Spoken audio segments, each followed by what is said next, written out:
Nous voyons le personnage principal, l'artiste Mallory, et elle est enceinte. La jeune fille reçoit la visite de sa sœur, Jessica. Les informations télévisées nous apprennent que des suicides collectifs inexpliqués ont eu lieu en Sibérie et qu'ils se répandent maintenant en Europe et en Amérique. Jessica propose à sa sœur de l'emmener voir un médecin dans une clinique. Lors de l'examen médical, Mallory et Jessica plaisantent, mais le médecin ne les trouve pas drôles. À la fin du rendez-vous, le médecin suggère à Mallory de laisser quelqu'un adopter son bébé si elle ne se sent pas prête à assumer cette responsabilité. En quittant le cabinet, Mallory remarque la femme qu'elle a croisée un peu plus tôt, mais celle-ci a un comportement étrange et Mallory s'enfuit. Les filles montent dans la voiture, et c'est à ce moment-là que le chaos total commence à régner dans la rue. Les gens font des accidents, et nos héroïnes se rendent compte que les nouvelles ne mentent pas, et qu'une maladie inconnue est en train de se répandre à travers l'Amérique. Jessica conduit la voiture de sa sœur pendant un certain temps, jusqu'à ce que ses yeux prennent une couleur étrange et que la jeune fille soit effrayée par quelque chose qu'elle seule peut voir. La dame continue de conduire et Mallory essaie de maintenir la voiture sur la route, mais celle-ci se renverse sur le toit. Les filles survivent, mais Jessica est en transe. Mallory n'a plus qu'à regarder sa sœur se lever et barrer la route au camion qui fonce. Paniquée, Mallory court avec la foule, puis tombe. Une femme nommée Lydia sort de chez elle pour aider la jeune fille, bien que son mari, Douglas, soit opposé à l'idée d'aider une personne inconnue. Cependant, avant que Lydia ne puisse aider Mallory à se relever, la conscience de la femme commence à s'obscurcir. La femme entend la voix de sa mère qui la presse de monter dans la voiture en feu, qui explose quelques instants plus tard.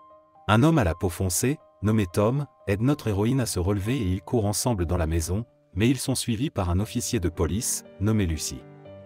Nous apprenons que Greg, le propriétaire de la maison, est dans la maison, ainsi que Jason et Samantha, qui quittent la maison lorsqu'ils entendent leur fils au téléphone dire qu'il est en danger. Les autres victimes s'échangent des informations sur cette chose mystérieuse qui a engendré la folie actuelle. Charlie suggère que ce quelque chose est causé par des démons qui prennent la forme de la plus grande tristesse ou de la plus grande perte de la vie d'une personne. Tout le monde s'accorde à dire que quelque chose est invisible, mais qu'en ouvrant les yeux, on le laisse entrer et on peut se faire du mal. Mallory s'éloigne du groupe et Tom suit la jeune fille pour l'aider et la réconforter.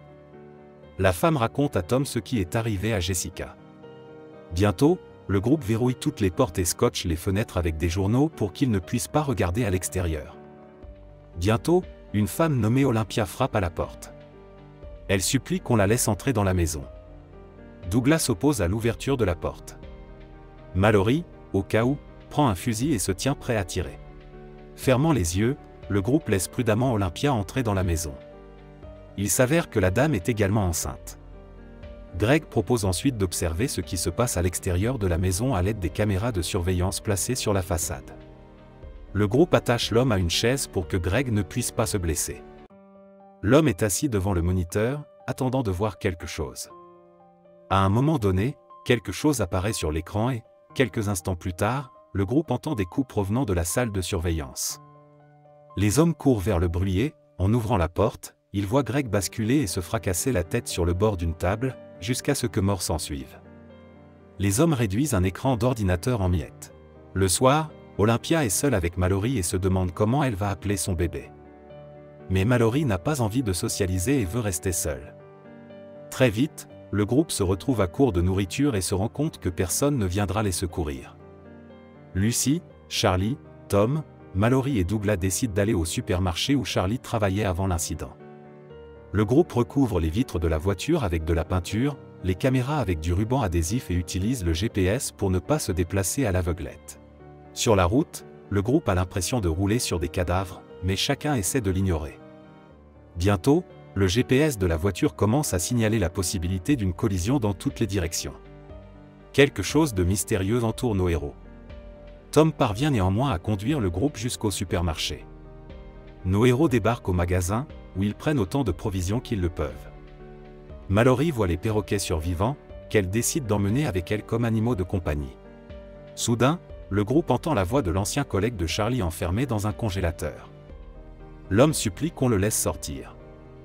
Lorsque le groupe ouvre la porte, l'homme commence à parler de la beauté de quelque chose qu'il faut voir. Tout le monde se rend compte qu'il est malade. L'homme devient fou tandis que Lucy, Douglas et Tom essaient de fermer la porte du congélateur et d'empêcher le fou d'entrer. Charlie regarde son collègue dans les yeux, voit quelque chose et, se rendant compte qu'il est déjà condamné, se jette sur l'homme. Ils se retrouvent tous deux piégés dans le congélateur. Charlie se sacrifie pour que les autres puissent rentrer chez eux. Le soir, Douglas et Mallory entament une brève conversation sur leurs problèmes personnels et leurs inquiétudes. Soudain, nos héros entendent le bruit d'un moteur de voiture. Tout le monde court au garage et découvre que Lucie et Félix ont volé une voiture. Le lendemain, Olympia, sans consulter le groupe, laisse entrer dans la maison un homme nommé Harry. Tous les habitants de la maison sont sur les nerfs et étudient et interrogent Harry avec méfiance. L'invité leur raconte que des patients échappés de l'hôpital psychiatrique se sont lancés à sa poursuite et à celle de son ami, essayant de les forcer à regarder les créatures. L'ami de Harry a attaqué l'un des patients, ce qui a permis à son compagnon de s'enfuir. Par la suite, Harry raconte qu'à l'extérieur, de nombreuses personnes ne portent pas de bandeau sur les yeux, les gens regardent les créatures et essaient d'amener d'autres personnes à les voir également. Douglas ne fait pas confiance à Harry et tente de le faire sortir de la maison en le menaçant d'une arme, mais Cheryl l'assomme et permet à l'invité de rester dans la maison. Douglas est enfermé dans le garage. Olympia, en larmes, s'excuse d'avoir laissé entrer Gary et dit qu'elle a l'impression de peser sur le groupe. Mallory la calme et la convainc du contraire. Olympia demande à Mallory de s'occuper de son bébé s'il lui arrivait quelque chose, ce que Mallory accepte. Le temps passe et Olympia et Mallory commencent à accoucher en même temps. Pendant que Cheryl et Tom aident les filles, Gary sort de sa valise un tas de dessins des créatures et commence à les étaler sur la table. Il devient alors évident que Gary fait partie des fous qui ont vu les créatures, et qu'il veut que les créatures soient vues par tout le monde. Ensuite, l'homme prend la cage des oiseaux et la met dans le réfrigérateur. Gary arrache le papier des fenêtres, tandis que Douglas observe tout cela à travers la vitre de la porte. Le héros piégé tente d'informer Tom, qui passe par là, mais Gary l'atteint avant lui et l'assomme d'un coup de poing à l'arrière de la tête. Gary ouvre également la porte du garage pour tenter de se débarrasser de Douglas. Pendant ce temps, Olympia donne naissance à une fille et Mallory à un garçon. Gary entre dans la pièce et lève les stores devant Olympia. Mallory supplie Olympia d'abandonner le bébé avant que l'inévitable ne se produise. Olympia abandonne le bébé, quelques instants avant de sauter par la fenêtre. Gary fait alors regarder Cheryl à l'extérieur, ouvrant les yeux de la dame, et laisse entrer quelque chose. Cheryl se coupe avec les ciseaux avec lesquels elle a coupé son cordon ombilical il y a quelques minutes. Douglas entre avec un fusil de chasse, mais ne peut pas tirer car il doit fermer les yeux. L'homme réussit cependant à tirer dans le bras de Gary, ce qui ne l'empêche pas de tomber au rez-de-chaussée et de mourir à cause des ciseaux. Tom, qui a retrouvé ses esprits, voit le fusil de chasse et tente de s'en emparer, mais Gary l'attrape de l'autre côté. Des coups de feu sont entendus et Mallory se cache sous une couverture. La femme est rejointe dans la pièce par le survivant Tom. 5 années s'écoulent. Mallory et Tom vivent ensemble et élèvent leurs 2 enfants. De temps en temps, le couple observe des malades à l'extérieur qui circulent dans des voitures sans bandeau et avec les fenêtres ouvertes. La nuit, nos héros survivants reçoivent un message radio d'un certain Rick. L'homme leur assure qu'il se trouve dans un endroit sûr, avec de nombreuses provisions, de la nourriture et de l'eau. L'homme leur indique comment se rendre à l'abri. Le moyen le plus rapide est de descendre la rivière en radeau, mais y aller avec des enfants est une mort certaine, car le chemin est dangereux et il faut nager les yeux bandés. Pour trouver un abri, Rick suggère de suivre les bruits des oiseaux. Tom pense qu'il devrait aller à cet abri, mais Mallory craint qu'il ne s'agisse d'un piège. Dehors, le bruit des voitures retentit à nouveau. Il s'avère que des malades sont arrivés, mais cette fois-ci, ils ont l'intention d'attaquer la maison. Tom sort pour affronter les gens, tandis que Mallory et les enfants sortent discrètement par la porte de derrière. Les intrus demandent à Tom d'enlever son bandeau. Mais lorsque les fous aperçoivent Mallory et les enfants, Tom ouvre le feu et élimine 3 des maraudeurs dès les premiers tirs. Puis Tom enlève son bandeau et en élimine 2 autres avant de se lancer à la poursuite du chef, qui poursuit Mallory. Quelque chose commence à affecter Tom, mais l'homme se bat assez longtemps, juste le temps pour lui de vaincre le chef. Finalement, l'homme pointe un pistolet sur tête, faisant savoir à Mallory que Tom n'est plus là. Mallory rassemble les enfants et les fait monter dans un bateau pour descendre la rivière. Alors qu'ils descendent la rivière, une femme entend une voix qui lui dit qu'elle peut enlever son bandeau, mais Mallory interdit aux enfants de le faire. Les héros rencontrent un homme qui affirme avoir de la nourriture, avoir vu la créature et qu'il n'y a aucune raison de la craindre. Mallory sort un pistolet et tire à l'aveuglette. L'homme s'en prend à la jeune fille et tente de lui enlever le bandeau de ses yeux. Mallory se bat et, grâce à ses dernières forces, gagne. Après un long voyage, Mallory s'arrête de ramer, voulant faire une pause. Cependant, le bateau entre bientôt en collision avec un camion coulé, et le garçon tombe du bateau. Mallory le sort de l'eau et tente de le réchauffer. Pour le plus grand malheur de nos héros, la nourriture et les couvertures sont emportées par le courant, alors l'héroïne fait ce qu'elle peut. Après avoir accosté sur le rivage, la jeune fille laisse les enfants dans le bateau et s'enfonce dans la forêt à la recherche de nourriture. Mallory entre dans un bâtiment où elle entend un bruit et voit des objets se déplacer d'eux-mêmes sous l'influence d'une force mystérieuse.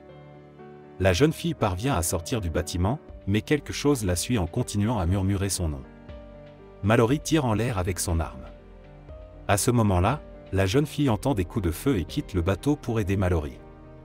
Mais la mère parvient à sauver sa fille au dernier moment, plonge dans le bateau et s'enfuit à la nage. Après avoir parcouru le fleuve pendant 2 jours, nos héros commencent à s'approcher des rapides. Le bateau atteint les eaux agitées que la famille doit surmonter. Malheureusement, le bateau chavire et tous les passagers se retrouvent à l'eau. Mallory panique et cherche les enfants.